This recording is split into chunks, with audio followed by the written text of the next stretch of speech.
여호수아 24장 5절부터 7절까지입니다. 찾으셨으면 다 같이 여호수아 24장 5절부터 7절까지 함께 읽겠습니다. 시작. 내가 모세와 아론을 보내었고 또 애굽에 재앙을 내렸나니 곧 내가 그들 가운데 행한 것과 같고 그 후에 너희를 인도하여 내었노라. 내가 너희의 조상들을 애굽에서 인도하여 내어 바다에 이르게 한즉 애굽 사람들이 병과 마병을 거느리고 너희의 조상들을 홍해까지 쫓아오므로 너희의 조상들이 나 여호와께 부르짖기로 내가 너희와 애굽 사람들 사이에 흑암을 두고 바다를 이끌어 그들을 덮었나니 내가 애굽에서 행한 일을 너희의 눈이 보았으며 또 너희가 많은 날을 광야에서 거주하였느니라.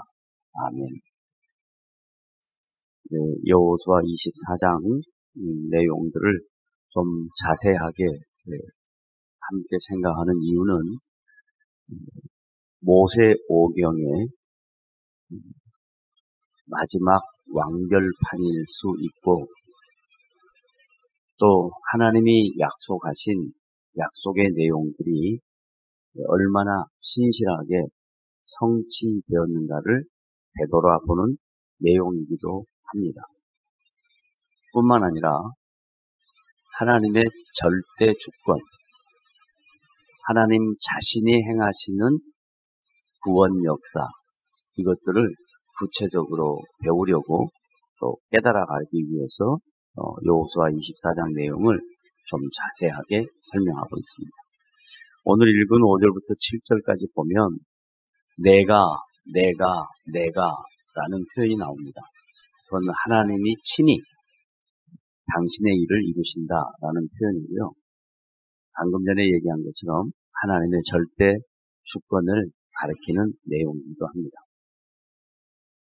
그 하나님의 절대 주권 중에 두 가지 내용이 있는데 하나는 아브라함의 자손들에게 허락하신 구원, 그것이 한쪽 부분이고 또 한 부분은 애굽 백성들과 애굽 신들에게 내리는 재앙, 심판, 그 내용을 크게 두 가지로 나누어서 설명을 합니다.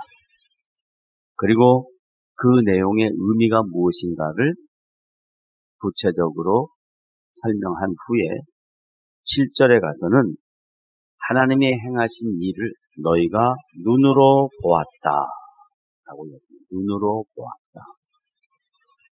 이것은 각 개개인의 신앙에 대한 인격적 체험입니다. 눈으로 보았다. 계속해서 너희들이 듣는 것으로만 끝나지 않고 하나님이 역사 속에서 행하신 일들을 직접 목도했다라고 얘기하고요. 그리고 애굽에서 나와서 광야에서 오랜 세월을 거주했다. 40년을 거주했다. 그 40년 거주하는 동안 하나님은 당신의 언약 백성들을 친히 먹이시고 입히시고 보호하시고 지키셨다.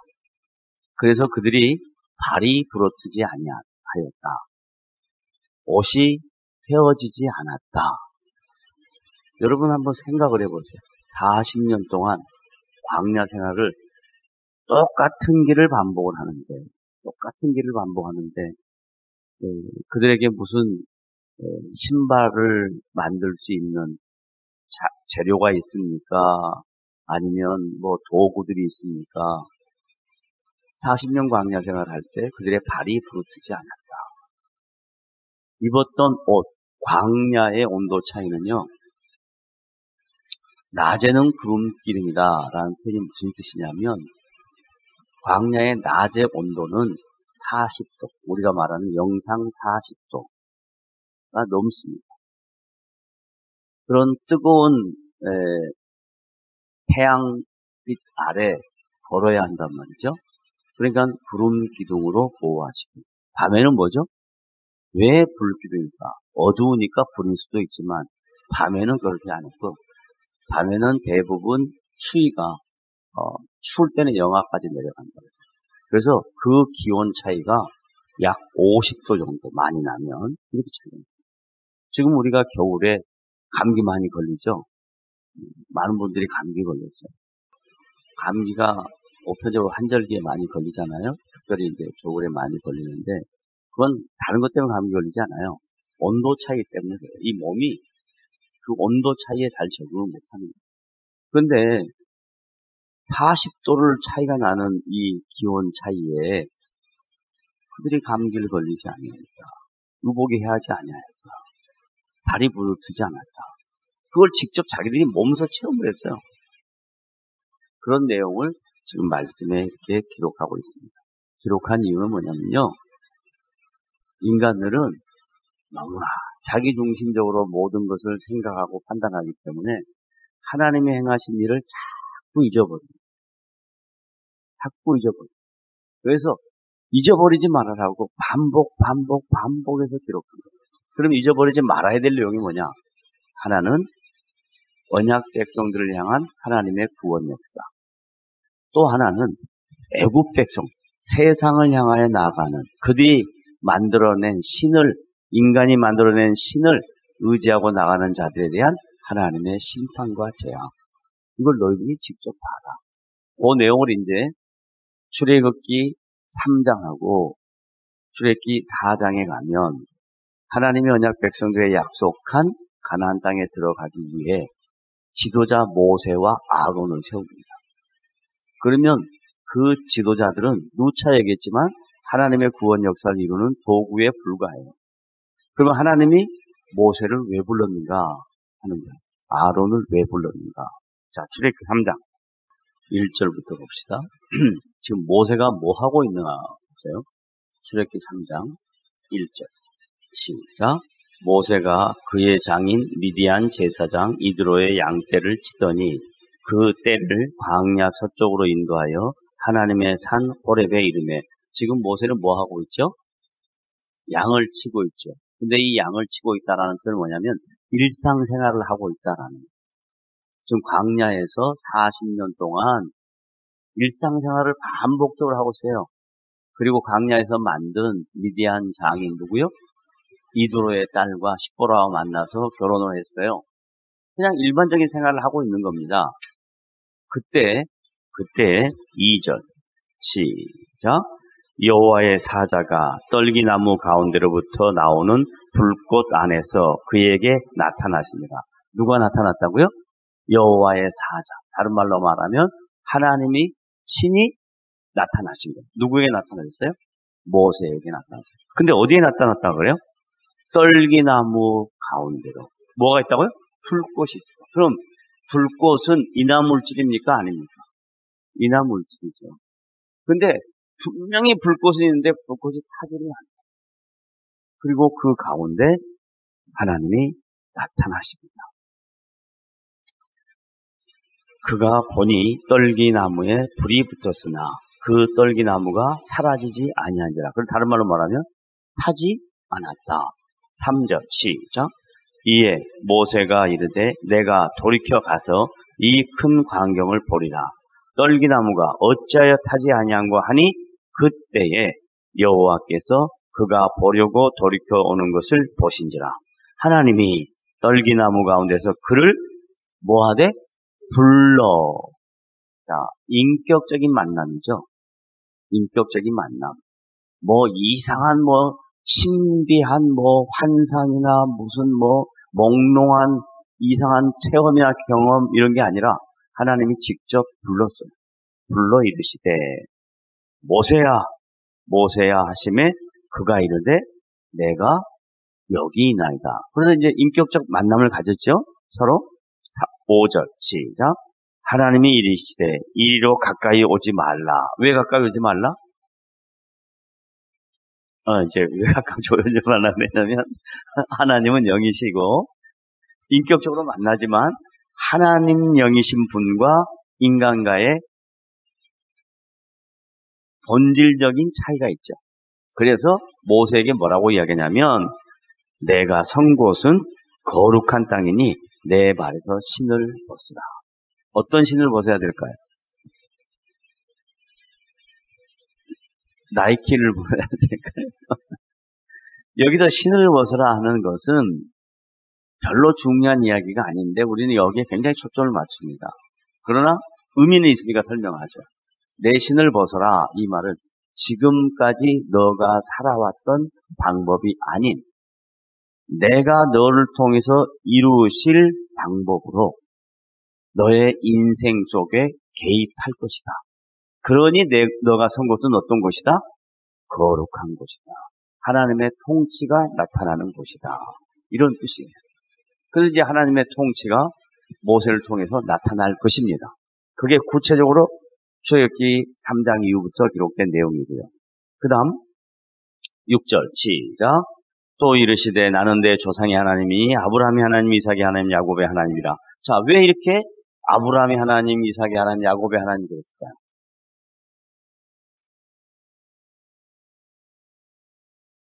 왜 그랬을까? 성경 보면 이런 말 많이 나오잖아요.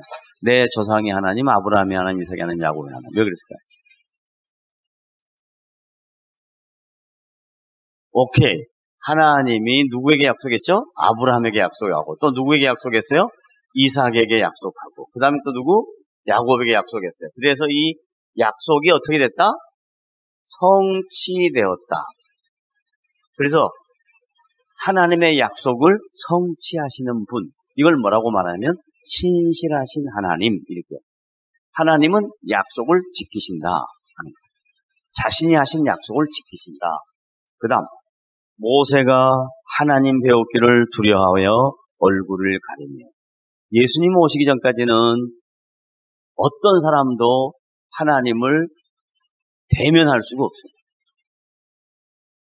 영이신 하나님이시기 때문에. 그런데 때가 이르면 우리가 매주 예배 드릴 때마다 요한복음 4장 24절 고백하죠. 예배 시작할 때 시작.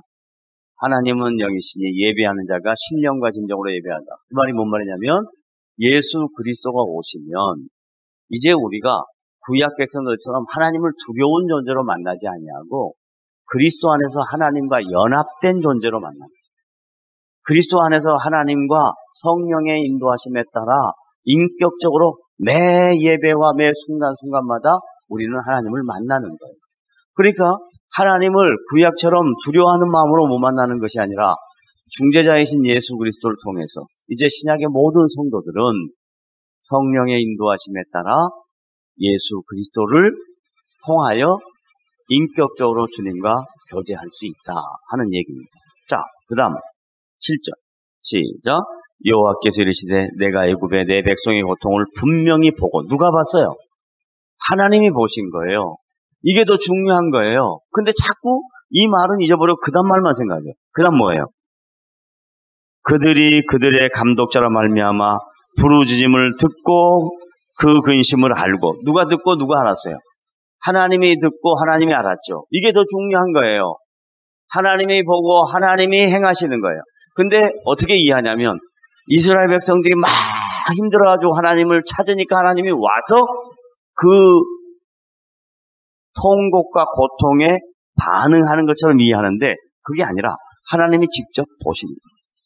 그리고 하나님의 때에 하나님이 일하시는 거예요. 8절 다 같이 시작. 내가 내려가서 그들을 애굽의 손에서 건져내고 그들을 그 땅에서 인도하여 아름답고 광대한 땅, 적과 꿀이 흐르는 땅, 곧 가나안 족속, 헷 족속, 아모리 족속, 브리스 족속, 히위 족속, 여부스 족속의 지방에 데려가려 하노라. 하나님이 하시겠다, 이거 하나님이. 그러니까 이제 뭐하라? 너는 가라. 내려가라. 그거밖에 없어요. 내려가라. 이스라엘 자손의 부르짖음이 내게 달하고 애굽 사람이 그들을 괴롭히는 학대도 내가 보았으니 이제 내가 너를이 뭐예요? 목적어, 도구로 누구에게 보내요? 바로에게 보내요. 너에게 내 백성 이스라엘 자손을 애굽에서 인도하여 내게 하리라. 누가? 하나님이 누구를 통해서? 모세를 통해서. 자, 그래서 이제 12절에 하나님이 이르시되 내가 반드시 너와 함께 있으리라. 근데 우리는 이런 내용을요 꼭 어떻게만 생각하냐면 내가 반드시 너와 함께 있어. 내가 너를 반드시 축복하리라. 축복하리라. 이런 데만 신경을 써요. 그건 뭐가 앞에 전제가 되어 있냐면 하나님이 행하시는 모든 일들을 친히 행하시고 너와 분명히 함께한다는 약속이에요. 약속. 확실한 증거예요. 자, 하나님이 이르시되 내가 반드시 너와 함께 있으리라. 내가 그 백성을 애굽에서 인도하여 낸 후에 너희가 이 산에서 하나님을 섬기리니 이것이 내가 너를 보낸 증거니라. 그러니까 하나님이 불러내시고 나면 하나님과 이스라엘 백성 사이는 뭘 해야 돼요? 섬기는 일이 있죠. 이걸 신약적인 영어로 말하면 예배라고 해요. 이 예배는 우리가 공적으로 드리는 예배뿐만 아니라 우리의 모든 삶의 영역이 예배예요. 하나님과 교제하는 거예요. 하나님과 교제하는 거예요. 자, 그 다음에 4장에 가면 아론을 부르시는 내용이 나와요. 아론. 27절 시간 관계상 앞에 있는 내용은 좀 생략하고요. 27절 시작.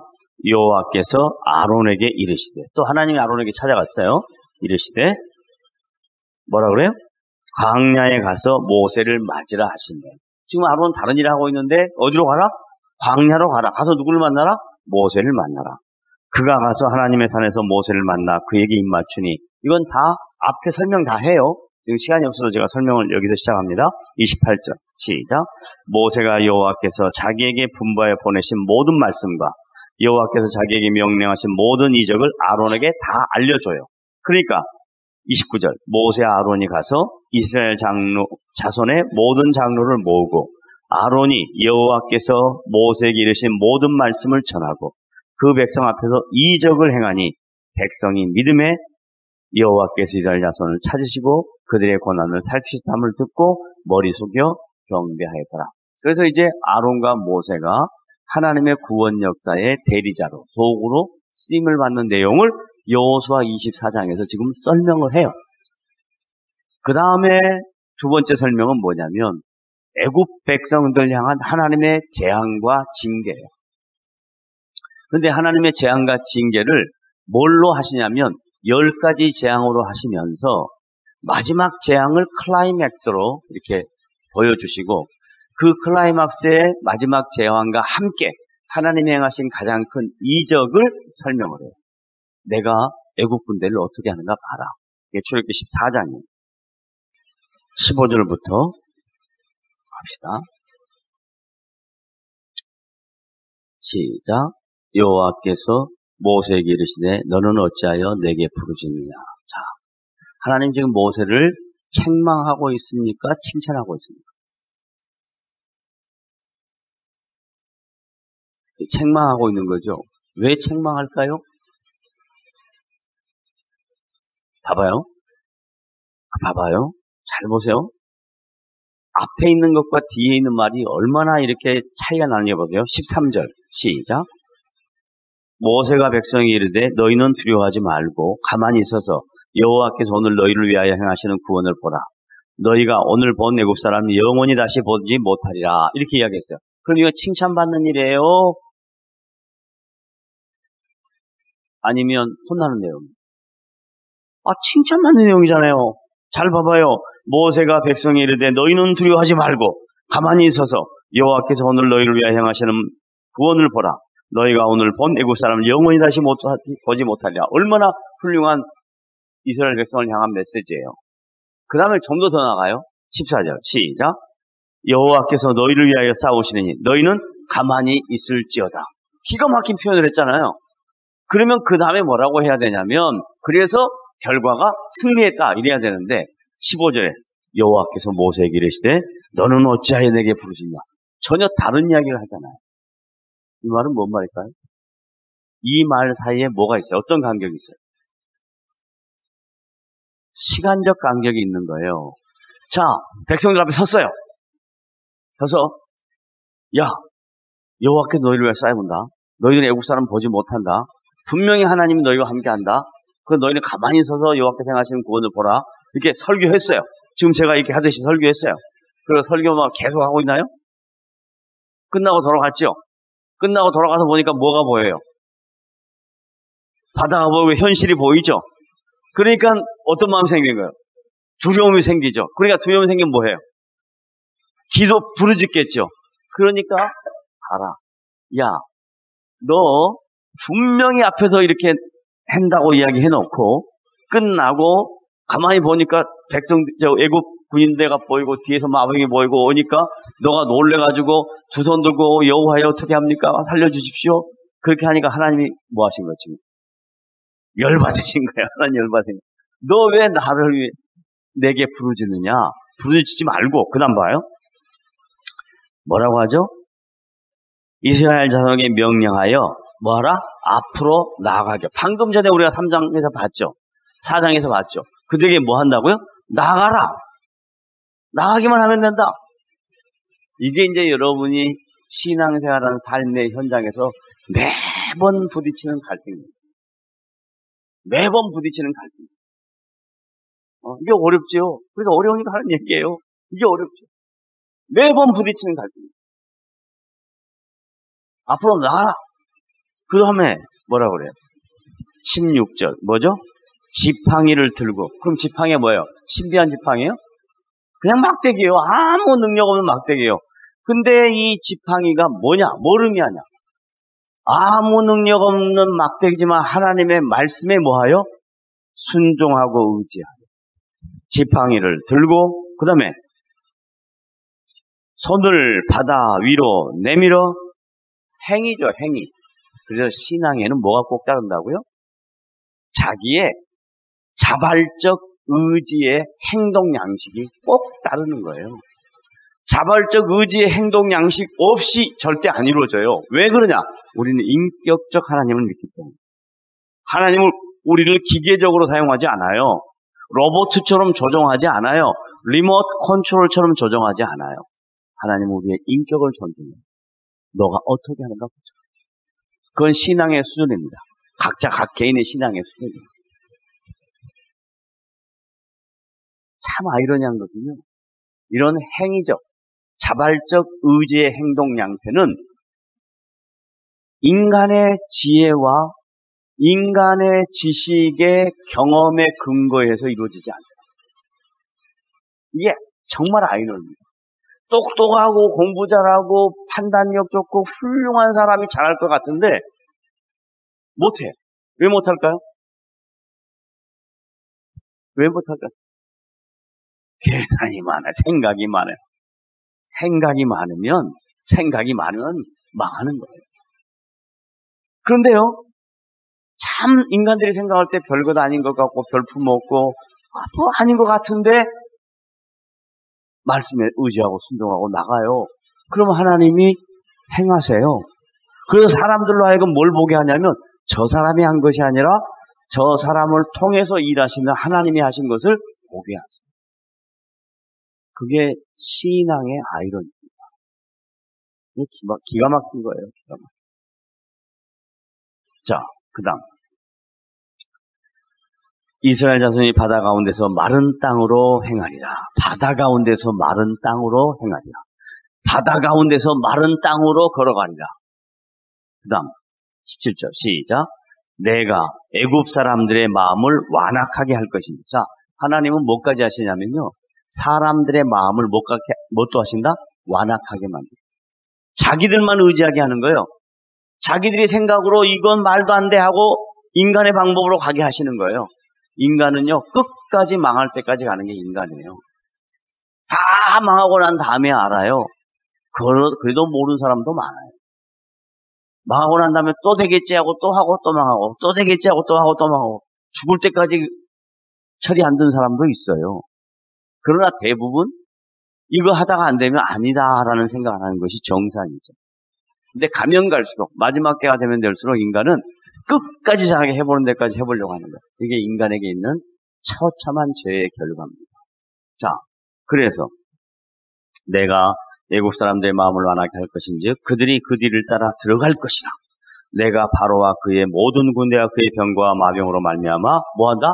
영광을 얻는다. 다시 말하면 그들을 하나님의 방법으로 심판하고 재앙을 내릴 것이니 내가 바로와 그의 병과 마병으로 말미암아 영광을 얻을 때야 애굽 사람들이 나를 여호와인 줄 알리라. 그러니까 애굽 사람에 향한 하나님의 징계와 심판의 목적이 뭐였죠? 그들이 미워서 하나님의 영광을 알립니다. 내가 누구인가를 너희들이 알아라. 이런 거 아니면 너희들은 절대 모른다. 그 다음 이스라엘 진 앞에 가던 하나님의 사자가 그들의 뒤로 옮겨가매 구름 기둥도 앞에서 그 뒤로 옮겨 애굽진과 이스라엘 진 사이에 이르러 서니 저쪽에는 구름과 흑암이 있고 이쪽으로는 밤이 밝음으로 밤새도록 저쪽 이쪽에 가까이 못하였더라. 모세가 바다 위로 손을 내밀매 여호와께서 큰 동풍이 밤새도록 바닷물을 물러가게 하니 물이 갈라져 바다가 마른 땅이 된지라. 이스라엘 자손이 바다 가운데로 육지로 걸어가고 물은 그들의 좌우에 뭐가 되니? 벽이 되니. 이게 뭐 마치 영화의 한 장면 같잖아요. 그러나 이것이 성경의 말씀이에요. 이게 하나님의 능력이에요. 이게 하나님의 영광이에요. 벽이 되니 애굽 사람들과 바로의 말들 병거들과 그 마병들이 다 그들의 뒤를 추격하여 바다 가운데로 들어오는지라. 새벽에 여호와께서 불과 기름 구름 가운데서 애굽 군대를 보시고 애굽 군대를 어지럽게 하시며 그들의 병거 바퀴를 벗겨서 달리기가 어렵게 하시니 애굽 사람들이 이스라엘 앞에서 우리가 도망하자. 여호와가 그들을 위하여 싸워 애굽 사람을 치는 거다. 누가 싸웠어요? 하나님이 싸우셨죠. 그리고 난 다음에 시간 관계상 31절로 갑니다. 시작. 이스라엘이 여호와께서 애굽 사람에게 행하신 큰 능력을 보았으므로 백성이 여호와를 경외하며 여호와와 그의 종 모세를 믿었더라. 이 내용을 그 다음 세대 영적 지도자인 여호수아가 광야 2세대들 가나안 땅에 들어가서 살아야 될 백성들에게 하나님이 어떤 분인가를 설명하는 내용이에요. 그 내용을 여호수아 24장에서 구체적으로 지금 5절에 쓰고 있는 내용이 오늘 본문이에요. 24장 5절. 내가 모세와 아론을 보내었고 출애굽기 3장과 4장 했습니다. 또 애굽의 재앙을 내렸니 출애굽기 14장 했습니다. 곧 내가 그들 가운데 행한 것과 같고 그 후에 너희를 인도하여 내었노라. 여기까지 지금 우리가 출애굽기 내용을 성경을 통해서 확증한 거예요. 그러니까 하나님은 약속하신 내용을 구체적으로 삶 속에서 실현시키셨어요. 그리고 난 다음에 이제 6절 시작. 내가 너희 조상들을 애굽에서 인도하여 내어 바다에 이르게 한즉 애굽 사람들이 병과 마병을 거느리고 너희의 조상들을 홍해까지 쫓아오므로 너희의 조상들이 나 여호와께 부르짖기로. 제가 아까 다 한 얘기입니다. 내가 너희와 애굽 사람 사이에 흑암을 두고 바다를 이끌어 그들을 덮었나니 내가 애굽에서 행한 일을 너희의 눈이 보았으며 그 다음에 또 너희가 많은 날을 광야에서 거주하냐. 자, 이스라엘 백성들이 그런 모든 사건을 직접 자기들 눈으로 목도했어요. 그리고 이제 하나님이 지시하는 땅, 가나안 땅에 들어가기까지 광야에서 40년 동안 거주하면서 자신들의 인생 속에서 역사하셨던 하나님을 만났어요. 그리고 하나님을 체험했어요. 그러면 이제 어떻게 되냐? 가나안 땅에 들어가서 어떻게 살아야 돼요? 하나님을 잘 섬겨 살아야 되잖아요. 그죠? 근데 가나안 땅에 들어가서 어떻게 해요? 가나안 신들에게 빠지고 세속화되고 완전히 하나님을 잊어버리는 그런 인생을 살잖아요. 그럼 그것이 우리에게 뭘 가르치냐 이 말이에요. 우리가 예수를 믿고 하나님의 자녀가 되었어요. 그래서 하나님의 자녀가 된 다음에 우리의 인생 속에 다양한 이적들 하나님이 보이셨어요. 그리고 하나님이 광야에서 이스라엘 백성을 인도하신 것처럼 우리의 인생을 인도했어요. 그런데 그 시간이 짧아요. 그리고 난 다음에 이제 어린아이가 지나서 조금 믿음이 장성해지면 그때부터 생기는 갈등이 뭐냐면 자기와 하나님의 말씀과의 갈등입니다. 자기는 뭐냐면 자기가 살아왔던 방법, 자기의 경험, 지식 이것과 하나님의 말씀과 갈등이에요. 그러면 하나님의 말씀은 뭐냐면 순수한 거예요. 하나님의 말씀은 인간의 이성으로는 도저히 이해가 되지 않는 거예요. 그래서 사도 바울은 고린도 교회 성도들에게 지금 우리가 살고 있는 이 시대가 고린도 교회와 같은데 고린도 교회 성도들에게 자기 지혜로 하나님을 알지 못한다. 자기 지혜로 하나님을 알지 못해요. 근데 우리는 자꾸 자기의 살아왔던 경험, 그 다음에 자기가 알고 있는 지식 이런 걸 총동원해서 자기 방법대로 살고 싶은 욕심이 내 안에 있어요. 그래서 만들어보고 싶은 거예요, 뭐든지. 그런데 그게 아니에요. 그럼 이제 우리의 인생은 뭘로 살아야 되냐? 자기의 지혜로 하나님을 알지 못하고 우리는 십자가의 도로. 자, 고린도전서 가봅니다. 1장. 성경을 펴놓고 얘기를 해야지 저 개인적인 얘기를 하는 걸로 생각을 자꾸 합니다. 고린도전서 1장 21절 봐봐요. 시작. 하나님의 지혜에 있어서는 이 세상이 자기 지혜로 하나님을 알지 못하므로 하나님께서 전도에 미련한 것으로. 스톱. 그럼 전도에 미련한 것이 뭘까? 바로 18절. 시작. 십자가의 도가 멸망하는 자들에게는 미련한 것이요. 그러니까 십자가의 도, 하나님의 행하시는 구원의 역사가 멸망하는 자들이 볼 때는 뭐예요? 그래? 미련한 것이란 말이에요. 다른 말로 표현하면 우리가 하나님의 말씀대로 살아간다고 할 때는 다른 사람이 우리를 보고 뭐라고 해야 되면 저런 미련한 것, 이렇게 해야 맞단 말이에요. 근데 우리는 그런 말을 듣기가 싫어요. 왜 미련하다고 생각을 다른 사람한테 받아요? 똑똑하고 싶죠. 하나님께서 전도에 미련한 것으로 믿는 자들을 구원하시기를 기뻐하셨다. 하나님이 행하시는 방법은 이렇습니다. 그런데 22절 보세요. 시작. 유대인은 뭘 구해요? 표적을 구해요. 우리도 똑같아요. 우리도 신앙인이지만 이 그리스도의 복음에 대한 진정한 이해가 부족하면 유대인처럼 하나님을 알아요. 종교적인 열심이 있어요. 그 종교적인 열심은 항상 뭘로 나타나냐면 하나님 표적을 보여주세요. 하나님 내 삶 속에 뭐 이상한 걸 자꾸 보여주세요. 그래야 내가 믿을 거예요. 이런다고요. 유대인은 표적을 구하고 그 다음에 또 헬라인은 지혜. 헬라인은 누굴까요? 헬라인은 누구를 가리킬까요? 하나님을 믿지 않고 똑똑하다고 생각하는 세상 사람들. 세상 사람들은 뭘로? 지혜, 지식. 이 세상의 지식, 가치관 찾으나 23절 시작. 우리는 십자가에 못 박힌 그리스도를 전하니. 유대인에게는 뭐요? 거리끼는 것이요. 왜 거리끼는 것일까? 자기들은 뭘 찾아요, 지금 유대인들은? 표적을 찾잖아요. 표적을 찾는데 뭐라고요? 십자가에 못 박힌 그리스도를 전하니까 얼마나 이게 거리끼는 거예요. 그 다음에 이방인에게는 뭐라고요? 미련한 것이로되 오직 부르심을 받은 자들에게는 유대인이나 헬라인이나 그리스도는 하나님의 능력이요 하나님의 지혜입니다. 그러니까 예수 믿는 사람에게 뭐가 있다는 거예요? 하나님의 능력과 지혜를 주셨어요. 그러니까 순수하게 나아가면 하나님의 능력과 하나님의 지혜가 우리 안에 있다니까요. 근데 순수하지가 못해요. 자기 생각이 많아요. 25절 결론이에요. 시작. 하나님의 어리석음이 사람보다 지혜롭고 하나님의 약하심이 사람보다 강하냐. 저는요, 이 말씀을 들을 때 어떤 생각이냐면 어떻게 하나님은 성경을 기록할 때 이렇게 분명하고 자세하고 철저하게 말씀하실까? 하나님의 어리석음이 사람보다 강하고 하나님의 약하심이 사람보다 강하다. 이 표현.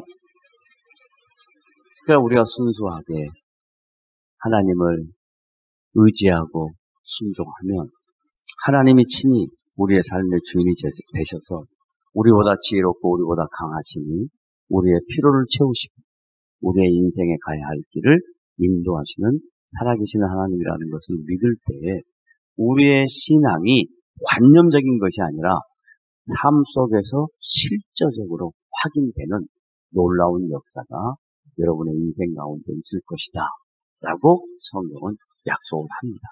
그래서 여호수아 24장 5절, 6절, 7절 짧은 말씀 안에 이렇게 놀라운 구체적인 사건에 대한 예언의 성취와 그 예언의 성취가 그리스도 안에서 어떻게 연합되는가, 어떻게 적용되는가 하는 것을 우리에게 가르쳐 줍니다. 마지막 결론입니다. 고린도전서 1장 30절, 31절 함께 읽습니다. 시작. 너희는 하나님으로부터 나서 그리스도 예수 안에 있고, 우리가 누구 안에 있어요? 예수 안에 있고, 그 다음에 예수는 하나님으로부터 나와서 우리에게 뭘 주셔요? 지혜와 의로움과 거룩함과 구원함. 봐보세요. 의로움과 거룩함과 구원함은 존재의 변화예요. 존재. 우리가 죄와 사망에서부터 건져진 존재의 변화예요. 그런데 실제적 가치는 뭐냐면 지혜예요. 지혜. 지혜를 주시는. 예수 믿고 여러분이 받은 지혜가 있어야 돼요. 내가 노력해서 공부해서 터득해서 아는 인간의 수단, 방법 이런 것이 아니라 하나님의 지혜가 있어요. 그래서 개인적으로 나는 하나님이 주신 지혜로 여기까지 왔다 하는 고백이 있어요. 저는 그런 고백이 너무 많습니다. 하나님이 지혜를 주신 게 너무 많아요. 지혜가 있어요. 지혜. 자꾸 자기의 경험과 지식으로 나아가지 말고 하나님이 주신 지혜를 받으셔야 됩니다. 그 다음에 31절. 그래서 결론 시작. 기록된 바 자랑하는 자는 주 안에서 자랑하라 함과 같게 하려 합니다. 그러니까 우리가 자랑해야 될 건 뭐라고요? 주님 한 분밖에 없습니다. 자, 말씀을 적습니다.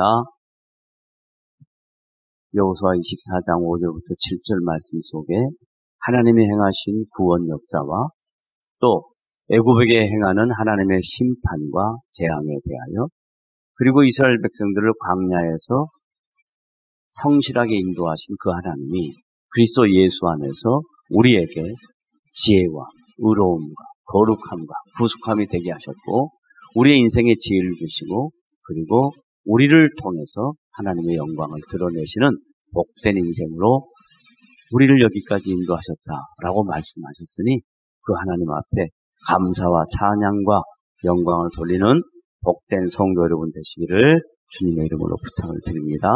기도합시다.